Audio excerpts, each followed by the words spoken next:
नमस्कार दोस्तों, मैं शुभम पांडे हूं और स्वागत कर रहा हूं आपका एक विशेष कार्यक्रम में। विशेष इसलिए कि ये हमारी एक एक्सक्लूसिव सीरीज़ है जो कि हम लेके आए हैं अल्कोहलिक्स के ऊपर। अल्कोहलिक्स क्यों? शराब एक ऐसी चीज़ है जिसमें इंसान डूबता चला जाता है और इतना डूब जाता है कि उसको पता ही नहीं चलता कि वो कब एडिक्शन में जा चुका है।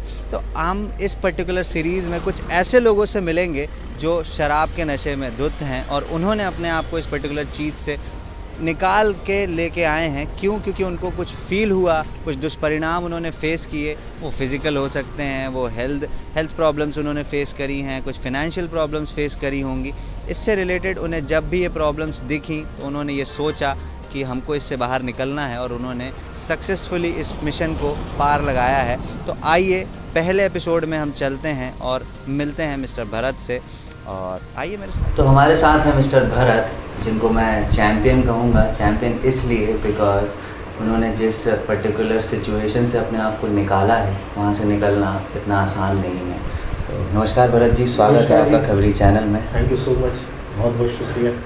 और मैं जानना चाहूँगा सर कि इस चीज़ की शुरुआत कैसे हुई और कब हुई और कैसे आप इस चीज़ से के एडिक्शन में आ गए?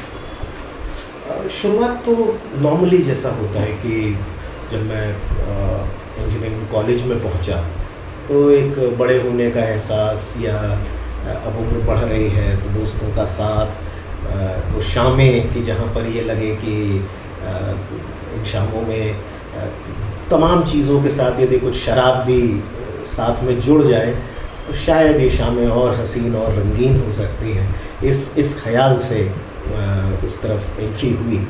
और हालांकि मैं ये ज़रूर मानता हूँ कि एक ये जो मादक तत्व हैं, इनके प्रति एक झुकाव, इनके प्रति एक आकर्षण बचपन से ही रहा। मुझे याद आता है, मैं सिर्फ 7 साल का था तो अपने मामा जी के यहाँ गया तो वहाँ पर वो और उनके मित्र कुछ ड्रिंक वगैरह कर रहे थे और जैसे ही मुझे मौका मिला, मामा जी उठ के वहाँ से गए तो उनके ग्लास में जो थोड़ी बहुत शराब बची हुई थी वो उसका सेवन मैंने कटाक से एक गल्प मार के, और हालांकि स्वाद उसका बहुत बुरा लगा उस उम्र में। एक वाकया ये याद आता है मुझे कि मैं छोटा था और स्कूल के लिए जब बस पकड़ने के लिए जहाँ तक जाता था तो वहाँ पर ये जो सुबह सुबह जो पान की दुकानें खुल जाती हैं, उन दुकानों पर सजे हुए वो खूबसूरत सिगरेट के पैकेट्स वो मुझे आकर्षित। तो वहाँ मैं एक 2-2 मिनट खड़े होकर उन पैकेट्स को सिर्फ निहारता रहता था। तो मुझे ऐसा लगता है कि बचपन से ही मेरे अंदर एक क्यूरियोसिटी थी, एक खिंचाव इन चीज़ों के प्रति था। तो ये इसको मैं बोलता हूँ एक अल्कोहलिक पर्सनालिटी होना, कहीं ना कहीं कि इन मादक तत्वों की तरफ एक खिंचाव महसूस करना। फिर शायद आपने ये पूछा कि ये बढ़ कैसे गया। तो बहुत धीरे धीरे ये प्रोग्रेसिव इलनेस हम बोलते हैं इसको।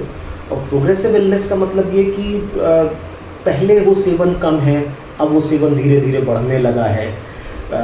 जब बढ़ने लगा है तो इसी में किसी दिन कोई एक ऐसा मित्र या कोई सखा मिल जाता है जो एक गुरु ज्ञान देकर चला जाता है कि ये जो तुम रात में थोड़ी सी ज़्यादा हो जाती है तो यदि तुम सुबह उठ के एक उतारा ले लो, मतलब 1-1.5 ड्रिंक यदि सुबह तुम्हें मिल जाए तो वो जो रात का हैंगओवर है उससे तुम्हें निजात मिल जाएगी। तो ये जो गुरु ज्ञान है ये जब लगा तो निसंदेह बड़ा अच्छा लगा, हैंगओवर तो उतरा। लेकिन अब ये हुआ कि उस ड्रिंक जो सुबह ली गई है उस ड्रिंक के सहारे दिन को निकालने का एक नया जुनून सर पर सवार हो गया। तो अब हर दिन ये लगने लगे कि ऑफिस भी जाना है तो 2-3 ड्रिंक लेके ही जाना है। और फिर यदि दोपहर में बैठ रहे हैं खाना खाने तो उसके पहले यदि 2-3 ड्रिंक मिल जाए तो बेहतर हो जाएगी बात। तो ये चक्र सा चल पड़ा। और ये समझे आप कि सुबह से लेके रात तक जब तक होश है तब तक पूरे टाइम शराब के नशे में ही बने रहना, ये एक किस्म की नोयत बन गई। तो सर, जैसा कि मैं समझ पा रहा हूँ कि आप धीरे धीरे रेगुलर ड्रिंकर हो गए और डे बाय डे आपने शायद एवरीडे लेना चालू कर दिया। तो आपको इसके कई दुष्परिणाम फेस करने को मिले होंगे। वो में भी फिज़िकल हो सकते हैं, आपकी हेल्थ प्रॉब्लम्स हो सकती है, फाइनेंशियल हो सकते हैं, कुछ फैमिली रिलेशंस में कुछ बदलाव। तो उसके बारे में कुछ बताइए सर। कि बहुत नुकसान होता है। बहुत नुकसान होता है। मतलब ये समझ लीजिए कि ज़िंदगी में एक आम आदमी की जब बात कीजिए तो उसकी प्रायोरिटीज़ मैं देखता हूँ कि अल्कोहलिक की प्रायोरिटीज़ से या एक शराबी की प्रायोरिटीज़ से पूर्णतः अलग होती हैं।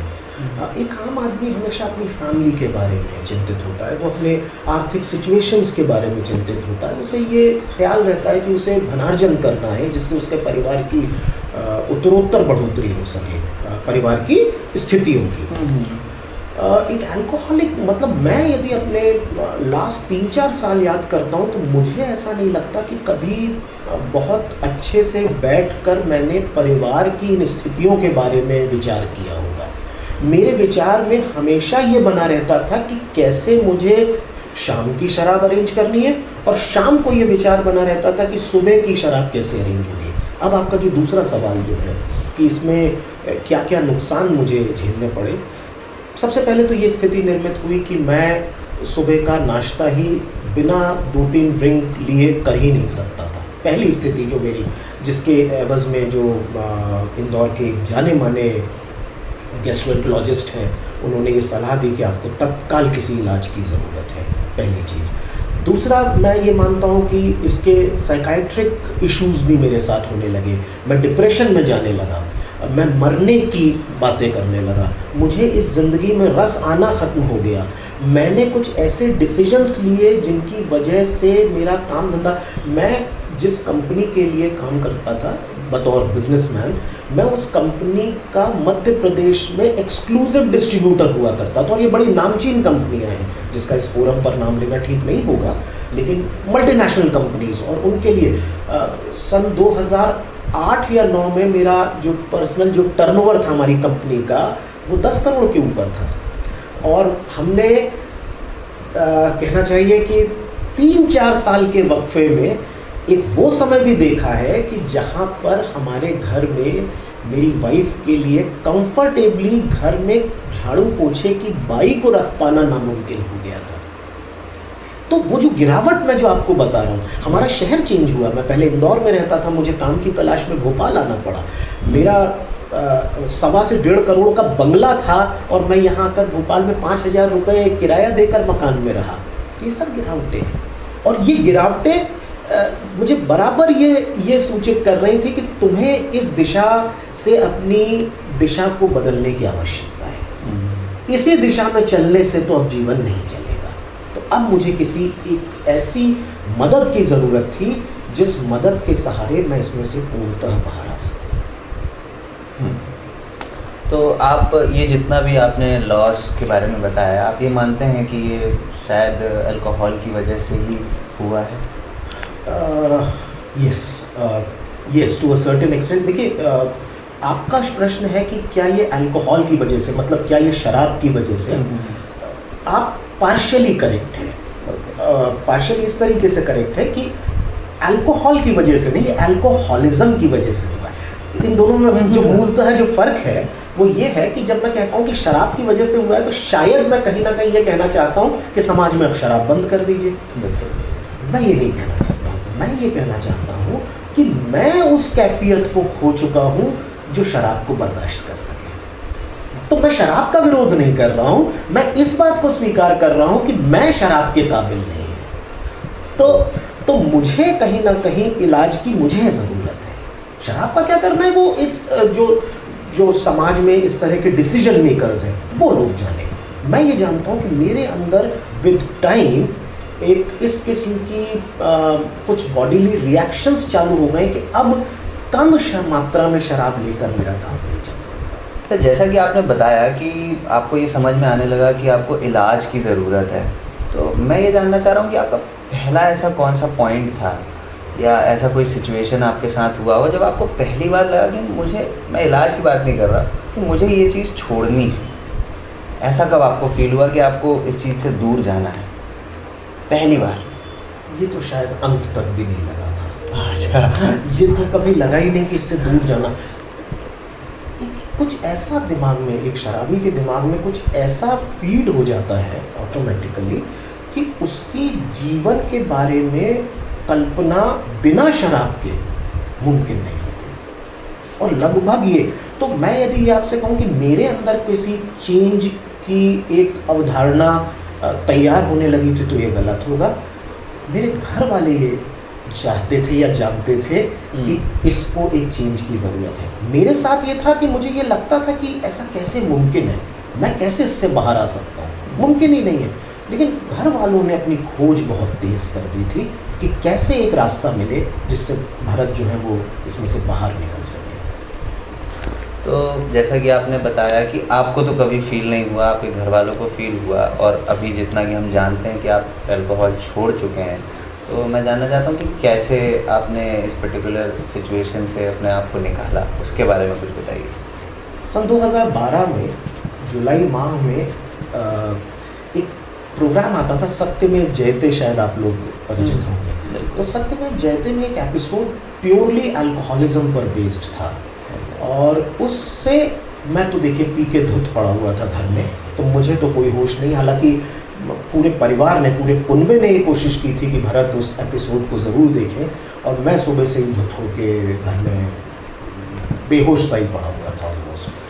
तो मेरी वाइफ ने उस एपिसोड को देखा, और वहाँ से हमें एक संस्था के बारे में पता चला जिसका नाम है अल्कोहलिक्स एनोनिमस।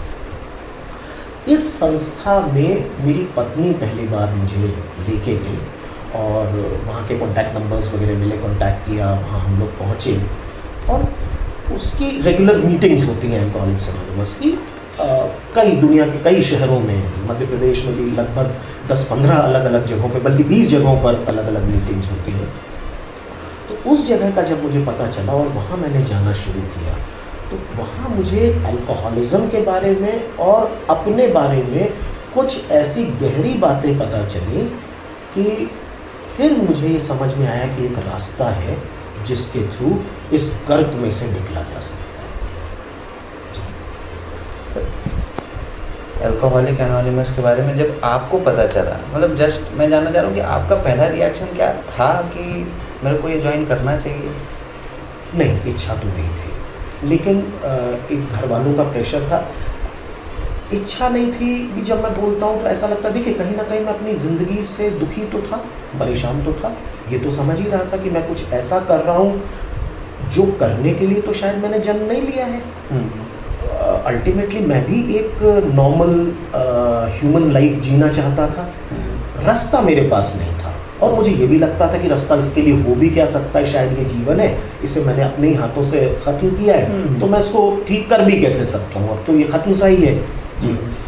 लेकिन जब मैं इस संस्था में पहुँचा, तब मुझे कुछ इस बीमारी के ऐसे अंतरंग पहलुओं से मेरा साक्षात्कार हुआ कि मुझे ये लगा कि एक रास्ता है, और उस पर यदि चला जाए तो मुमकिन है कि मैं भी इसमें से बाहर निकल सकूँ। और आप शायद निकल गए जी, और इसका पूरा श्रेय आप अल्कोहलिक्स एनोनिमस को ही देना चाहेंगे? सोलली, मतलब अल्कोहलिक्स एनोनिमस के अलावा मुझे नहीं लगता कि कोई और मदद ऐसी थी जिसकी वजह से मैं आज कह सकूं कि मैं इसमें से निकल पाया।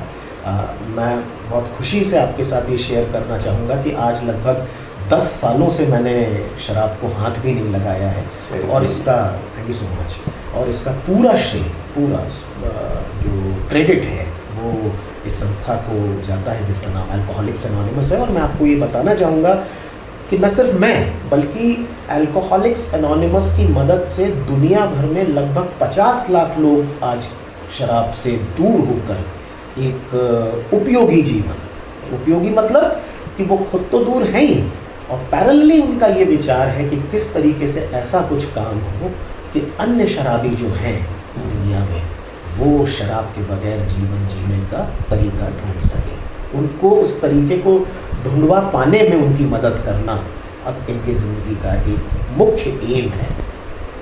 तो भरत जी, अगर कोई अल्कोहल से मतलब डूबा हुआ इंसान अगर इसको ज्वाइन करना चाहे तो हाउ कैन दे कॉन्टैक्ट? मैं आपसे रिक्वेस्ट करूंगा कि आप जो है, एक तो हमारे जो हेल्पलाइन नंबर्स हैं उनको आप ज़रूर आज इस वीडियो क्लिपिंग में आप ऐड कीजिए, इनको चलाइए, इनको स्क्रॉल कीजिए।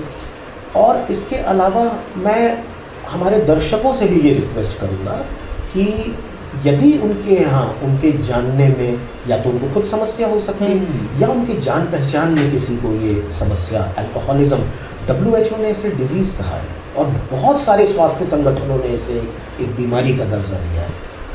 तो इस बीमारी से ग्रस्त कोई भी यदि व्यूअर हमारा ये वीडियो देख रहा है तो वो कमेंट बॉक्स में अपना डिटेल दे सकता है, तो उससे निसंदेह फिर हमारी संस्था आगे होकर कांटेक्ट करेगी और हेल्पलाइन नंबर्स जो आप डिस्प्ले करेंगे उस पर वो लोग डायरेक्टली भी कांटेक्ट कर सकते हैं। फिर अलग अलग शहरों में हमारी रेगुलर मीटिंग्स होती हैं, उन मीटिंग्स में वो आएँ और उनको ये पता चलेगा कि क्या करना है आगे। सर इसका कुछ चार्ज है या ये कुछ इस तरीके का कुछ इसका कोर्स खरीदना पड़ता है क्या इसके बारे में?